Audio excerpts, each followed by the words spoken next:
محترم بزرگوں اور بھائیوں،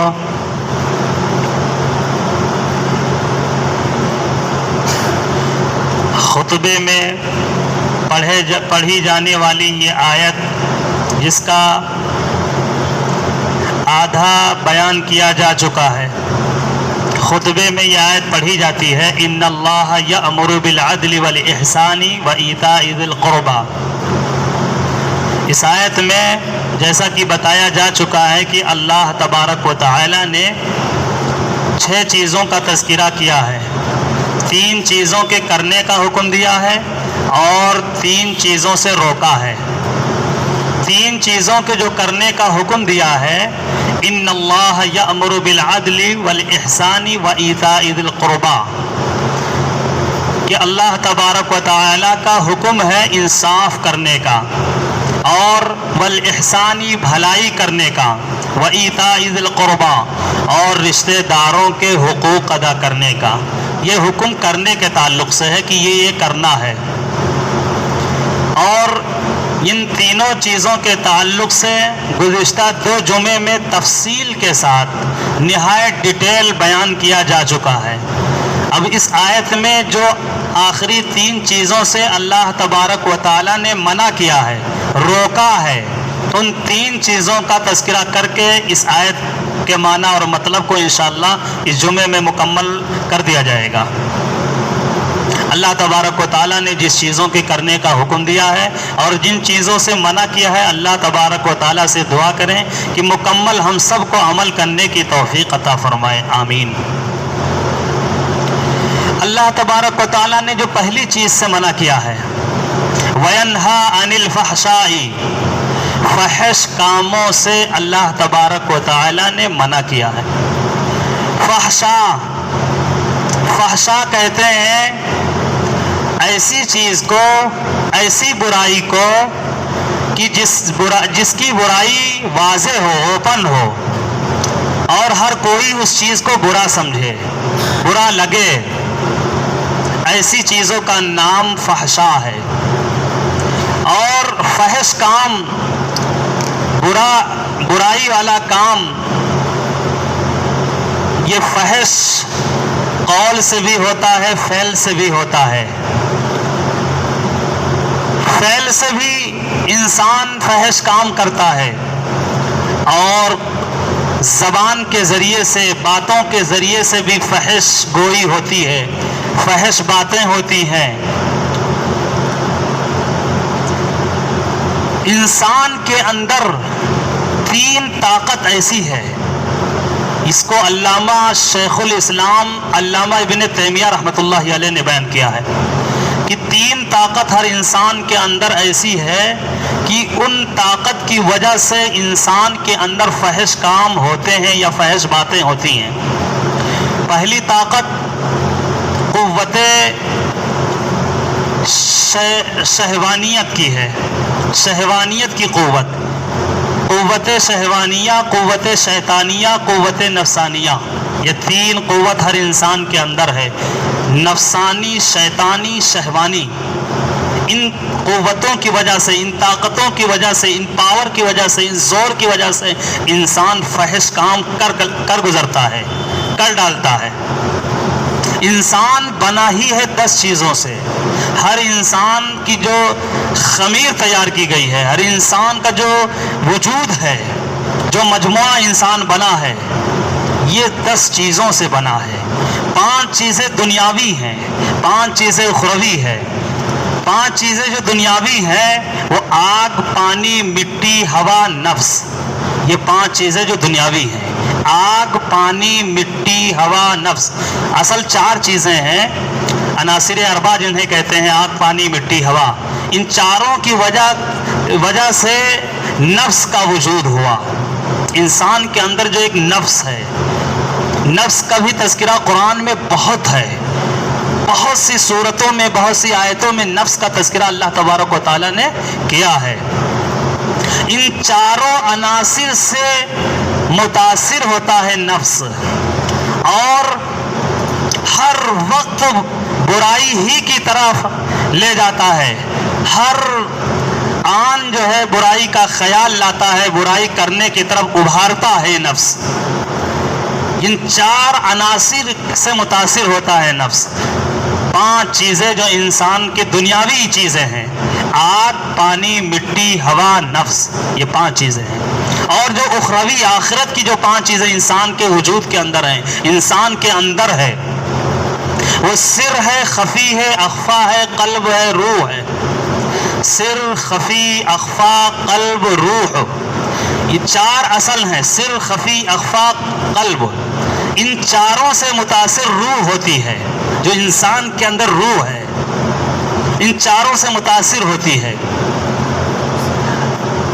جو دنیاوی ہیں، اگر انسان دنیا دار ہو جاتا ہے، ہر وقت شہوت میں ڈوبا ہوتا ہے، نفس پرست ہو جاتا ہے، شیطانیت میں ڈوبا رہتا ہے، ہر قدم اس کا شیطانی قدم ہوتا ہے، شیطان ہر وقت اس کو بہکاتا اور غلاتا رہتا ہے، اور ہر وقت شیطان ہی کے نقش قدم پر چلتا ہے، تو یہ جو 5 اخروی چیزیں ہیں، سر ہے، خفی ہے، اخفا ہے، قلب ہے، روح ہے، یہ بھی متاثر ہو جاتے ہیں. پھر کہتے ہیں کہ یہ انسان بڑا پاپی ہے، یہ تو بڑا گنہگار ہے، اس کو تو کچھ بھی اثر نہیں کرتا ہے. اس کو کوئی بھی بات بتائی جائے، اچھی بات بتائی جائے، قرآن کی بات بتائی جائے، حدیث کی بات بتائی جائے، اللہ اور رسول کی باتوں سے گھبراتا ہے، قرآن سے دور بھاگتا ہے، حدیثوں سے دور بھاگتا ہے، گناہوں کے دلدل میں پھنسا پڑا ہے. ایسا شخص ہو جاتا ہے جو مکمل ڈیمیج ہو جاتا ہے. اس کے دنیاوی تمام عناصر اس کے اخروی پر غالب ہو جاتے ہیں. یہ بہت پیچیدہ باتیں ہیں، اس لیے بتا دی گئی کہ انسان کے اندر فحش چیزیں آتی کیسے ہیں. اسی لیے اللہ تبارک و تعالیٰ نے فرمایا کہ یہ نفس انسان چاہے تو محنت کر کے، مجاہدہ کر کے، صحبت اچھے لوگوں کی اختیار کر کے، ذکر کے ذریعے، قرآن کے ذریعے، اچھے لوگوں کی صحبت میں بیٹھ کر کے، بزرگوں کی باتیں مان کر کے، ان کا ادب احترام کر کے، ان سے محبت کا تعلق رکھ کر کے، چاہے تو اپنے اندر بدلاؤ لے آئے، انقلاب لے آئے، اور اپنے اسی گنہگار نفس کو نفس لوامہ بنا دے، نفس لوامہ بنا دے، نفس مطمئنہ بنا دے. تینوں نفس کو اللہ تبارک و تعالیٰ نے بیان کیا ہے. نفس امارہ کو بھی بیان کیا ہے، وَمَا أُبَرِّئُ نَفْسِي إِنَّ النَّفْسَ لَأَمَّارَةٌ بِالسُّوءِ، کہ یہ نفس امارہ ہے. نفس امارہ ہر وقت انسانوں کو برائی ہی کی طرف ورغلاتا ہے، برائی ہی کی طرف بڑھاتا ہے، برائی ہی کرنے پر آمادہ کرتا ہے. یہ نفس امارہ ہے. لیکن نفس لوامہ ہے، لَا أُقْسِمُ بِيَوْمِ الْقِيَامَةِ وَلَا أُقْسِمُ بِالنَّفْسِ اللَّوَّامَةِ. اللہ تبارک و تعالیٰ نے نفس لوامہ کو بیان کیا کہ نفس لوامہ یہ ہے کہ انسان سے غلط ہو جاتا ہے، برا ہو جاتا ہے، برائی کر ڈالتا ہے، تو اس کے اندر ملامت بھی آ جاتی ہے، پچھتاوا بھی آتا ہے، افسوس بھی ہوتا ہے، ندامت کے آنسو بھی گرتے ہیں، توبہ و استغفار بھی کرتا ہے کہ ہم سے غلط ہو گیا. یعنی غلط کو غلط مانتا ہے. ایسا شخص، ایسا انسان گناہ کو گناہ مانتا ہے کہ یہ ہماری کمزوری تھی، ہماری مجبوری تھی، ہماری لاچاری تھی، بے بسی تھی، بے کسی تھی کہ گناہ کر ڈالے، گناہ کی طرف بڑھ گئے، گناہ ہو گیا. لیکن پھر سے وہ اللہ سے معافی مانگ لیتا ہے، توبہ کر لیتا ہے، استغفار کر لیتا ہے، اور ان گناہوں کو چھوڑ دیتا ہے، گناہ کے راستوں کو چھوڑ دیتا ہے، گناہ کی جگہوں کو چھوڑ دیتا ہے، گناہ کے کام کو چھوڑ دیتا ہے. یہ نفس لوامہ ہوتا ہے کہ ملامت ہوتی ہے گناہ کے بعد. اور نفس مطمئنہ جس کو اللہ تبارک و تعالیٰ نے بیان فرمایا، یا ایتھا النفس المطمئنہ ارجعی الی ربک راضیۃ مرضیہ. نفس مطمئنہ کو اللہ تبارک و تعالیٰ نے بیان فرمایا قرآن عظیم الشان میں کہ یہ نفس مطمئنہ ہے کہ ہر وقت اچھے کام ہی کی طرف لے جاتا ہے، ہر وقت اچھے کام ہی کی طرف لے جاتا ہے، اچھے کام کرنے کی طرف ابھارتا ہے. یعنی نفس مطمئنہ ایسا نفس ہے کہ دلوں سے اور ذہن، دل و دماغ سے، انسان کے اندر سے برائی کو کھرچ کھرچ کے نکال دیتا ہے. جیسے کہیں کوئی میل ہو کپڑے میں یا دیوار پہ تو اس کو کھرچ کر کے صاف کر دیا جائے، بالکل نشان تک مٹ جائے اس کے.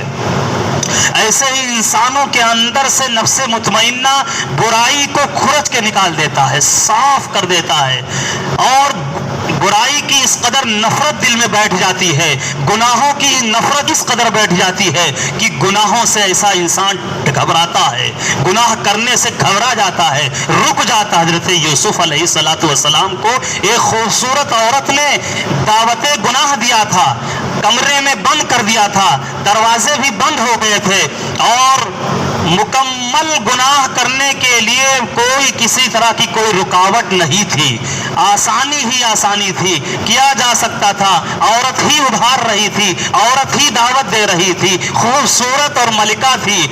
لیکن حضرت یوسف علیہ السلام اس تنہائی میں، اس بند کمرے میں، اس خوبصورت عورت کے سامنے گناہ کرنے سے لرزہ ہو گئے، قدم ڈگمگا گئے، ہل گئے، ڈگمگانے لگے، کانپنے لگے کہ یہ کیا ہو گیا، یہ میرے ساتھ کیا ہونے والا ہے، میں کس جال میں پھنس چکا ہوں۔ اور قال معاذ اللہ انہ ربی احسن مثوائے انہ لا یفلح الظالمون۔ سورہ یوسف کو پڑھیں، حضرت یوسف علیہ السلام گناہ پاتے ہیں، گناہ کا موقع مل گیا ان کو، لیکن اس گناہ کا موقع ملنے کے بعد بھی حضرت یوسف علیہ السلام پر جو گھبراہٹ طاری ہوئی، جو خوف طاری ہوا، خدا کا خوف جو مطلوب ہے کہ خدا کا خوف ہونا چاہیے انسان کے اندر، وہ ہر گناہ سے بچ جائے گا۔ اللہ تبارک و تعالیٰ نے حضرت یوسف علیہ السلام کو اس گناہ سے بچایا، بھاگے، دروازے بند ہونے کے باوجود بھی دروازے کھلتے گئے، کسی طرح سے اس گناہ سے حضرت یوسف علیہ السلام نے اپنے آپ کو بچا لیا۔ جتنے بھی اولیاء کرام ہیں، بزرگان دین ہیں، صحابہ کرام ہیں، تابعین ہیں، تبع تابعین ہیں، آج کے وقت میں بھی بہت بڑے اللہ والے اہل اللہ ہیں جو نیک ہیں، بزرگ ہیں، ان سے کوئی غلط کام ہوتا ہی نہیں ہے۔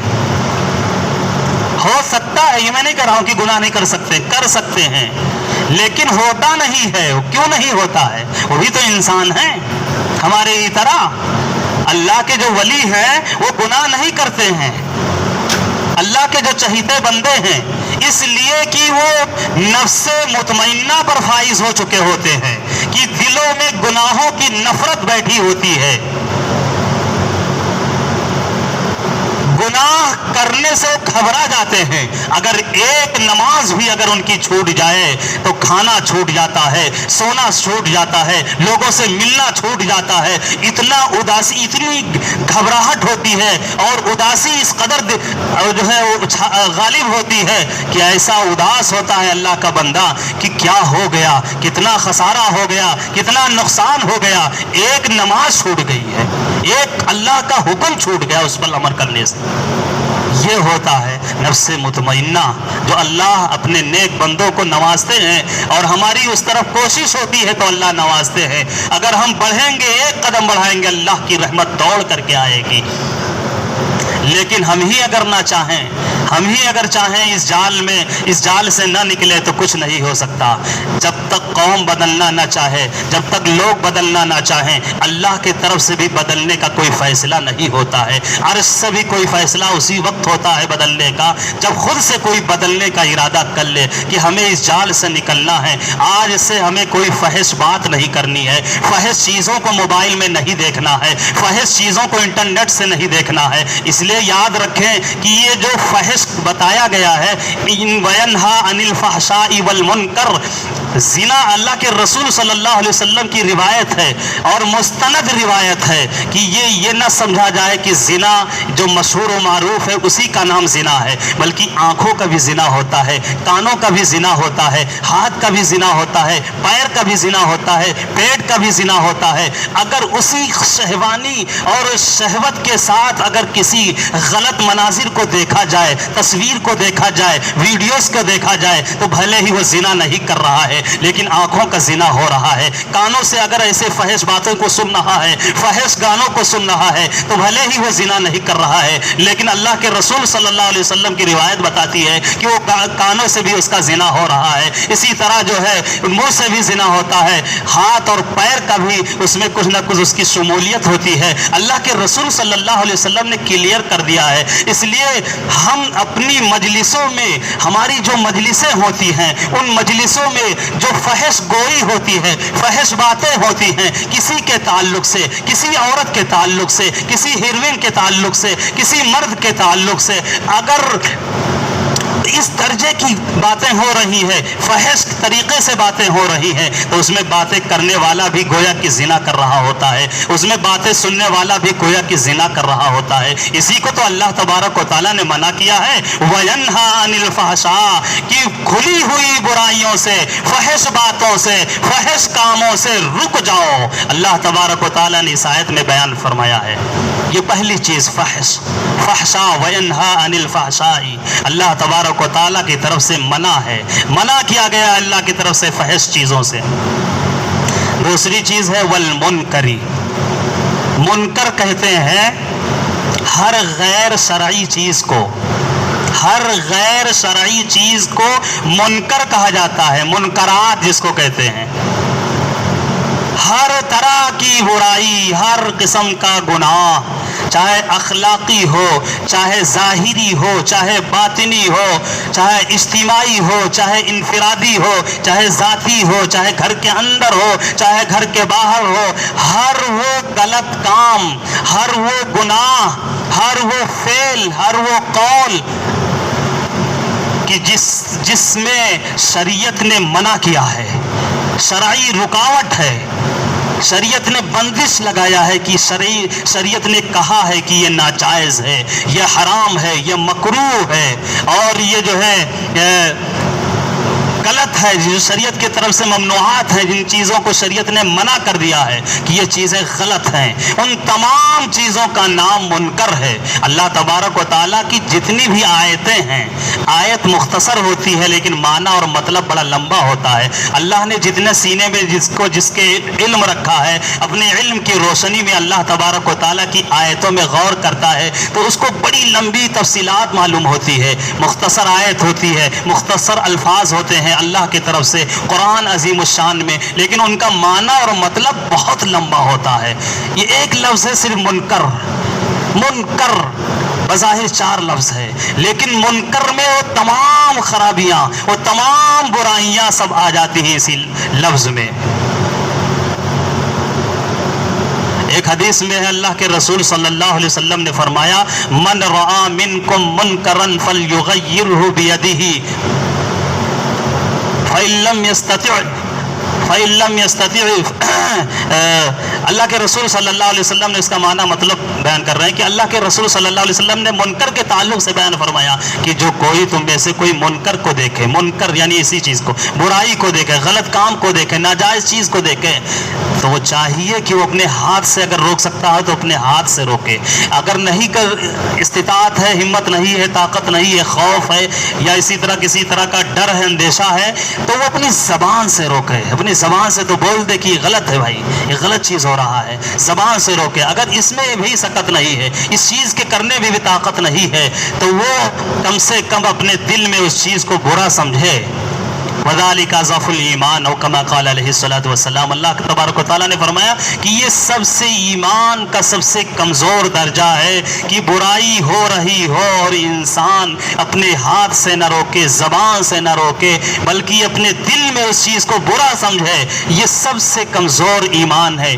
آج ہمارے گھروں میں تمام طرح کے منکرات پائے جاتے ہیں، غلط کام پائے جاتے ہیں، ناجائز کام پائے جاتے ہیں، گھروں کے اندر اپنی ذات میں پائے جاتے ہیں۔ ہم دور کی بات نہیں کرتے ہیں، بہت دور کی بات کرنی بھی بالکل لغو ہے، پہلے ہم اپنی ذات سے شروع کریں، اصلاح ہوگی تو اپنی ذات سے جب اصلاح ہوگی، ہم اگر خود مصلح ہو جائیں گے، ہم خود اچھے ہو جائیں گے، ہمارے گھر میں لوگ اچھے ہو جائیں گے، ایسے ایک گھر اچھا ہوگا، دوسرا گھر اچھا ہوگا، تیسرا گھر ہوگا، ایسے سماج اچھا ہو جائے گا، سارے لوگ اچھے ہو جائیں گے۔ ہم دوسروں کے منکرات کو دور کرنے کی کوشش کرتے ہیں، لیکن اپنی ذات کے منکرات کو، اپنے گھر کے منکرات کو دور کرنے کی کوئی فکر ہی نہیں ہوتی ہے۔ ہمارے گھر میں ہماری بہنیں کیا کر رہی ہیں، ہمارے گھر میں ہماری عورتیں کیا کر رہی ہیں، ہمارے گھر میں کتنے لوگ نمازی ہیں، ہمارے گھر میں کتنا ناجائز اور حرام کام ہو رہا ہے، ہمارے گھر میں جو کچھ ہو رہا ہے، اٹھنا بیٹھنا سونا جاگنا نبی کے طریقے پر، سنت کے طریقے پر ہو رہا ہے